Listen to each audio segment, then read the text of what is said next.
प्रियंका नाम की लड़की का शादी से पहले ही एक अब्दुल नाम के शख्स से अफेयर चला हुआ था। प्रेमी जो था उसका नाम था अब्दुल वाहिद, उम्र थी 45 साल।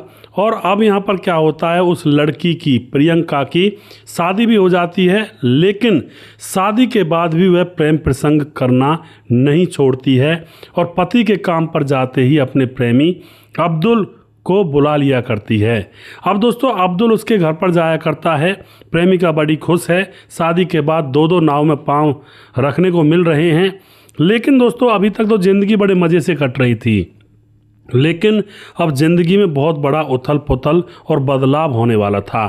वो बदलाव क्या था, शादी होने के बाद जैसे ही अब्दुल इसके घर पर आया करता था, लेकिन अब यह अपने घर पर अपने पति के साथ बैठी हुई थी। अब्दुल को बुला लिया था और फिर दोस्तों पति पत्नी दोनों ने मिलकर के अब्दुल की हत्या कर दी होती है और उसकी लाश को ठिकाने लगा दिया जाता है। जब लाश मिलती है तो यहाँ पर सारा भेद खुलता है कि आखिर मामला क्या था। एक लड़की जो शादी से पहले एक 45 साल के बुजुर्ग व्यक्ति के साथ प्रेम प्रसंगों में थी, शादी होने के बाद भी प्रेम प्रसंगों में थी, और फिर ऐसा क्या हुआ जो पति पत्नी ने मिलकर के अब्दुल का काम तमाम कर दिया था। पूरी जानकारी यहाँ पर लेने वाले हैं। इन घटनाओं से बहुत कुछ सीखने को मिलता है। अब देखो यहाँ पर अब्दुल की भी उम्र 45 साल थी और दादा बनने की उम्र में था, और जो लड़की थी उसकी अभी ज़िंदगी शुरू हुई थी, लेकिन उसका प्रेम प्रसंग एक ऐसे अधेड़ उम्र के व्यक्ति के साथ हो गया था। और फिर उसके बाद जो भी हुआ दोस्तों बहुत बुरी बात है। नमस्कार, मैं हूँ सुदेश कुमार और तिरछी बात चैनल में आपका स्वागत है। यह घटना उत्तर प्रदेश के गाज़ियाबाद के अंदर एक थाना पड़ता है। उस थाने के अंदर 28 जून को हामिद अपनी मां के साथ दौड़ कर आता है और आकर के पुलिस वालों के सामने हड़बड़ी सी आवाज़ में कहता है कि साहब एक FIR दर्ज कर लीजिए। पुलिस वाले कहते हैं कि कौन सी FIR, किस मामले में FIR दर्ज करवाने के लिए आए हो? तो हामिद कहता है कि हमारा पिता गायब है पिछले 2-3 दिन से, और वह ना उसका फ़ोन मिल रहा है और ना ही उसका कोई अता पता है, ना ही वह अपने यार दोस्तों के पास है। वह गुमशुदगी की उसके प्रति आप रिपोर्ट लिख लीजिए कि वह आखिर गया कहाँ है, उसको ढूंढ कर ला दीजिए। पुलिस वाले रिपोर्ट दर्ज करते हैं। रिपोर्ट दर्ज करने के बाद पुलिस वाले सीधा काम ये करते हैं कि हामिद का जो पिता होता है अब्दुल, उसकी कॉल डिटेल्स चेक करते हैं कि आखिरी बार उसके फ़ोन पर किसका फ़ोन आया था, क्योंकि फ़ोन तो बंद था। अब जो हामिद के पिता अब्दुल की कॉल डिटेल्स निकाली जाती है तो पुलिस के सामने एक रिकॉर्ड आता है। एक लड़की से वह घंटों घंटों तक बातें किया करता था और आखिरी बार भी उस लड़की का ही फ़ोन उसके फ़ोन पर आया था। लड़की का नाम था प्रियंका और आखिरी बार उसकी लोकेशन भी लड़की के ही फ्लैट पर बोल रही थी और वहीं से उसकी लोकेशन बंद हुई है। अब तो दोस्तों जो पुलिस होती है उस लड़की प्रियंका की फ्लैट वगैरह को, जहां भी वह रहती थी अपार्टमेंट में, सारा एड्रेस निकालने के बाद और प्रियंका के फ्लैट पर पहुंच जाती है। प्रियंका जो कि 31 साल की उम्र की थी और उसका पति 32 साल की उम्र का था। अब इन दोनों पति पत्नियों को गिरफ्तार कर लिया जाता है और उसके बाद सख्ती से पूछा जाता है कि बताओ तुमने अब्दुल की हत्या क्यों की। क्योंकि दोस्तों पुलिस स्टार्टिंग में ही कह देती है कि भाई हत्या क्यों की, जिससे कि लोग घबरा जाएं। अगर कोई अपराधी होगा तो वह तो बता ही देगा, और अगर कोई निर्दोष होगा तो वह बार बार कहेगा नहीं नहीं मैंने हत्या नहीं की है। तो पुलिस का ये पैंतरा होता है कि डायरेक्ट पकड़ते ही सीधा कहते हैं भाई तुमने हत्या क्यों की है। तो यहाँ पर ये दोनों पति पत्नी डर जाते हैं और डर के मारे इनकी कपकपी बनने लगती है और आपस में एक दूसरे की तरफ देखकर सोचते हैं कि इनको पता कैसे लग गया। अब तो यहाँ पर दोस्तों इनसे सख्ती से पूछताछ जब की जाती है तो एक राज नया खुलकर आता है। राज क्या था, वह बताती है जो लड़की थी जिसका नाम होता है प्रियंका, वह बताती है कि हम दोनों ने ही हत्या की है। इसके पीछे का कारण ये है कि जो यह आदमी था जिसका नाम अब्दुल है, 45 साल जिसकी उम्र है, उसके साथ में मेरे प्रेम प्रसंग थे और फिर हम दोनों ने पति पत्नी ने मिलकर इसकी हत्या की है और इसकी लाश को बुलंदशहर के जंगलों में फेंक दिया है। तो सबसे पहले पुलिस उस लाश को कवर अप करना चाहती है, तो इन दोनों को ले जाया जाता है और बुलंदशहर के जंगलों में से उस गली सड़ी लाश को उठा लिया जाता है। अब लाश को उठाने के बाद उसको पोस्टमार्टम के लिए भेजा जाता है। इधर इस अब्दुल के जो परिवार वाले थे वो भी आ जाते हैं। वो भी ये जानना चाहते हैं कि हमारे अब्दुल ने किसी का बिगाड़ा क्या था इस उम्र में। तो अब यहाँ पर जो राज खुलता है ना दोस्तों, अब उस राज को सुनने के बाद अब्दुल के जो घर वाले होते हैं वो भी कहते हैं कि ऐसे को तो मर जाना चाहिए, उसे शर्म नहीं आई इस तरह का कांड कर रहा था। जो प्रियंका होती है वो 31 साल की है। 2 साल पहले अब्दुल से उसकी मुलाकात हो जाती है, अब्दुल वाहिद जो कि 45 साल का है। इन दोनों की मुलाकात होती है तो दोनों के बीच में प्यार पनपने लगता है और दोनों के अवैध संबंध बन जाते हैं। अवैध संबंध एक बार बनते हैं तो यह सिलसिला रोज़ रोज़ का होने लगता है। जब भी इनको मौका मिलता दोनों एक दूसरे के साथ अवैध संबंध बनाने का मौका छोड़ते नहीं थे।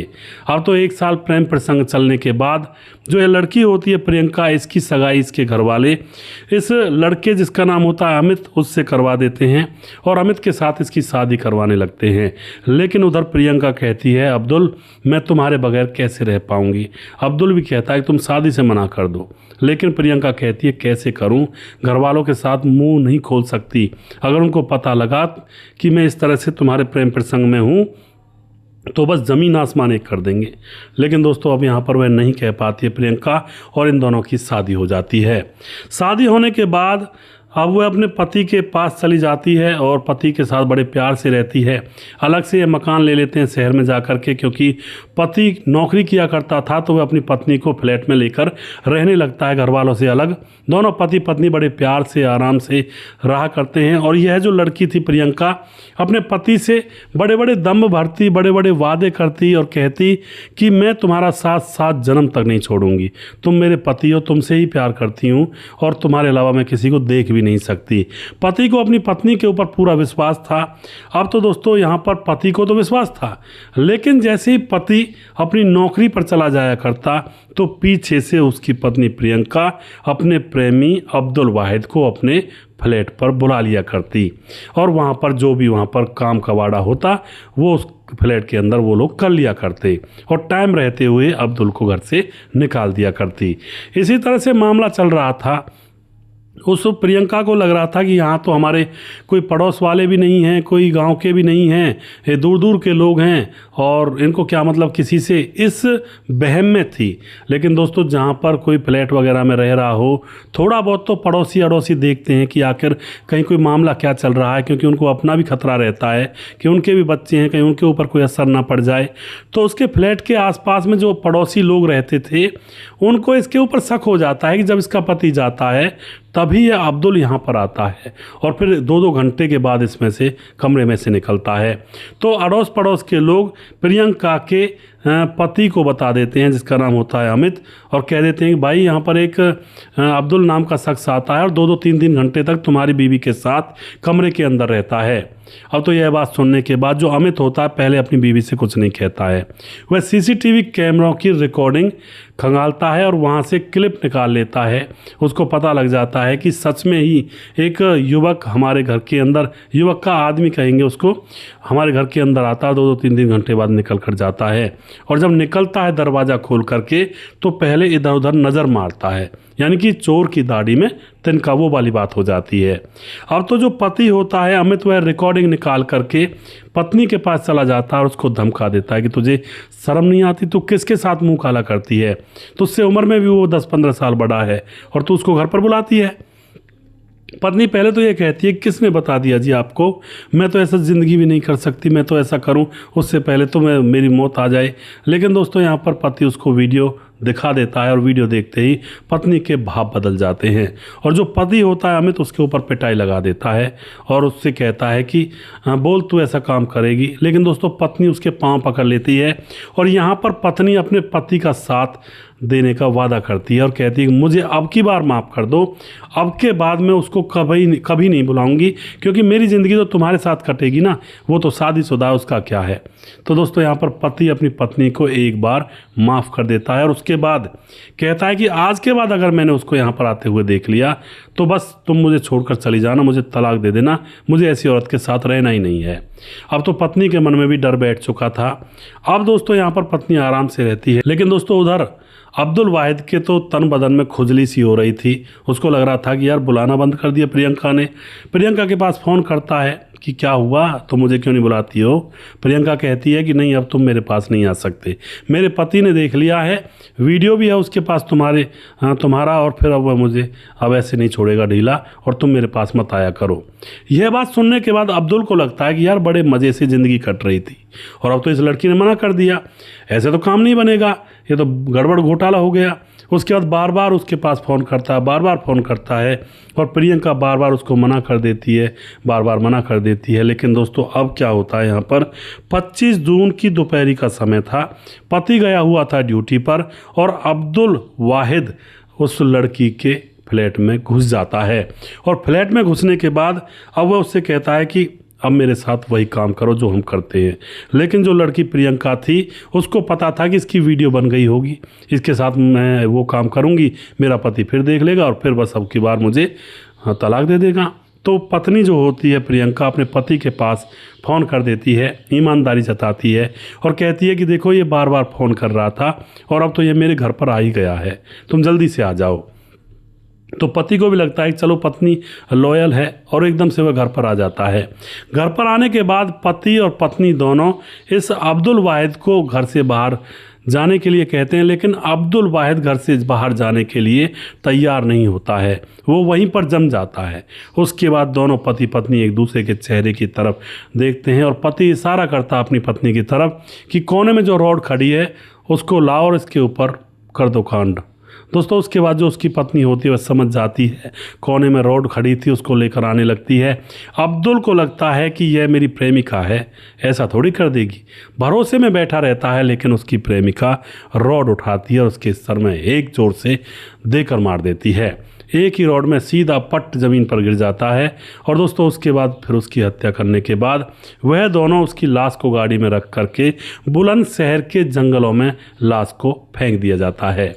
लेकिन दोस्तों उस मोबाइल कॉल की वजह से यह लोग पकड़े गए और अब इन दोनों पति पत्नी को जेल में भेज दिया जाता है, इनको कोर्ट के हवाले कर दिया जाता है, जेल के हवाले।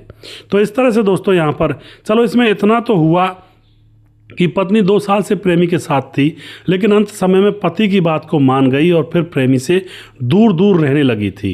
इतना तो चलो इसमें थोड़ा बहुत इस पत्नी के अंदर समझ थी, लेकिन दोस्तों इनको ये काम नहीं करना था, इनको तुरंत पुलिस के पास फ़ोन करना था। पुलिस वहीं पर तुरंत आती और इस अब्दुल वाहिद को गिरफ्तार करके ले जाती और ये दोनों पति पत्नी आराम से अपनी ज़िंदगी जी सकते थे। पत्नी का फ़ोन नंबर चेंज किया जा सकता था और ये दोनों किसी दूसरे शहर में शिफ्ट हो सकते थे और वहाँ पर अपना काम फिर से शुरू कर सकते थे। लेकिन दोस्तों इन्होंने इतना नहीं सोचा और इन्होंने एक गलत कदम उठा दिया, उसकी हत्या कर दी और अब ये जीवन भर जेल के अंदर रहेंगे। तो तभी मैं बार बार कहता हूँ कि हमारी जो प्लानिंग होती है आगे की जीवन की, उसमें एक छोटी सी गलती के कारण हमारा जीवन बर्बाद हो सकता है। बिना विचारे जो करे सो पाछे पछताए। दोस्तों बिना विचारे हम कोई भी काम कर देते हैं तो उसके बाद हमें पछताना ही पड़ता है। इन दोनों पति पत्नियों को थोड़ा सा माइंड से काम लेकर के पुलिस को बुलाना चाहिए था और खुद अपने नंबर चेंज करवाने के बाद किसी दूसरे शहर में शिफ्ट हो जाते तो कुछ दिनों के बाद ये बात धुंधली हो जाती, कोई बात ही नहीं होती। लेकिन दोस्तों यहाँ पर मामला इनसे गड़बड़ा गया, बात बिगड़ गई। आप क्या कहना चाहोगे इस घटना के बारे में? अब दोस्तों देखो मैं बार बार कहता हूँ कि भाई हर वीडियो में कहता हूँ अवैध संबंधों में मत रहिए, वरना तो इसका अंजाम बहुत बुरा होता है। इस कहानी के अंदर अगर प्रियंका अवैध संबंधों में ना होती, जो 1 साल पहले से वह मौज ले रही थी, गुलछर्रे उड़ा रही थी इस प्रेमी अब्दुल के साथ, तो यह घटना नहीं घटती। प्रेमिका जो प्रियंका थी अपने पति के साथ शादी करके अपना अच्छे से घर बसाती, अगर ये अवैध संबंध में ना पड़ी होती, इनके बच्चे होते, अच्छी नौकरी करते, खुशहाल जीवन रहता। लेकिन एक अवैध संबंध की वजह से इनका घर तबाह हो गया, ज़िंदगी बर्बाद हो गई, एक इंसान की जान चली गई सिर्फ एक अवैध संबंध की वजह से। कुछ लड़कियां ऐसी होती हैं भाई शादी से पहले मौज मस्ती कर लेते हैं, शादी के बाद तो बंधना ही होगा। लेकिन ये गलत है, क्योंकि शादी से पहले आप जिसके साथ मौज मस्ती करोगे ना, वो च्युइंगम की तरह आपसे लिपट जाएगा और ज़िंदगी भर आपका पीछा नहीं छोड़ेगा। वो कलंक जो एक बार लग जाता है ना माथे पर, वो कभी छुटाए नहीं छूटता है। अगर ये सोचते हो कोई भी लड़का या लड़की कि शादी से पहले मौज मस्ती ले लेते हैं, फिर तो शादी होगी होगी। शादी से पहले मौज मस्ती लोगे तो वह लोग शादी के बाद तक भी आप लोगों से चिपके रहेंगे और ज़िंदगी को जहन्नुम कर देंगे। दोस्तों तो आप जो भी कुछ कहना चाहते हैं इस घटना के बारे में अपनी राय कमेंट बॉक्स में लिख सकते हैं।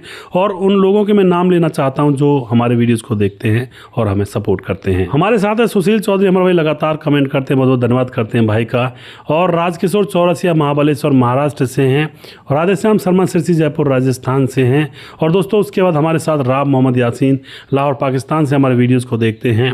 सूरज डीओ हर हर महादेव, सुदेश भाई good story, I am Suraj from Fiji, जय हिंद जय भारत, गॉड ब्लेस यू, बहुत बहुत धन्यवाद करते हैं जी। रामपाल हमारे वीडियोज़ पर कमेंट करते हैं, अजय देवनाथ कमेंट करते हैं, रजत सैनी कमेंट करते हैं। और उसके बाद अशोक कुमार जो कि सऊदी से हमारे वीडियोज़ पर कमेंट करते हैं, रहने वाले नेपाल के हैं। सुजीत कुमार हमारे भाई लगातार कमेंट करते हैं, भाई का बहुत बहुत धन्यवाद करता हूँ। जैनुद्दीन अंसारी, तौबा तौबा, ये तो बहुत गलत बात है जी, बिल्कुल जैनुद्दीन जी। उसके बाद हमारे साथ हैं लजरस राजू, जिनके साथ कोई घटना घटी है और हमारे वीडियोज़ को देखकर इन्होंने उस घटना से निजात पा ली है, बहुत बहुत धन्यवाद करते हैं भाई का।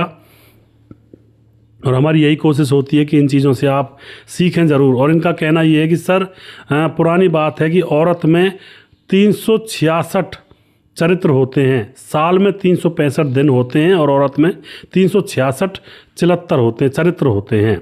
जी बिल्कुल सही कह रहे हैं, हर एक दिन नई नई चरित्र बदल लेती है। जी बिल्कुल सही कह रहे हैं आप, बहुत बढ़िया बात है।